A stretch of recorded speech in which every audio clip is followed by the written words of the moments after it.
ஒரு முறையா இருமுறையா பல முறை பல பிறப்பெடுக்க வைத்தாய்.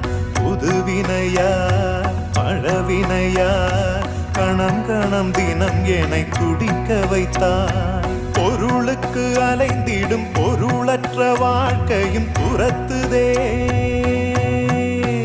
உன் அருள் அருள் அருள் என்று அலைகின்ற மனம் இன்று பிதற்றுதே.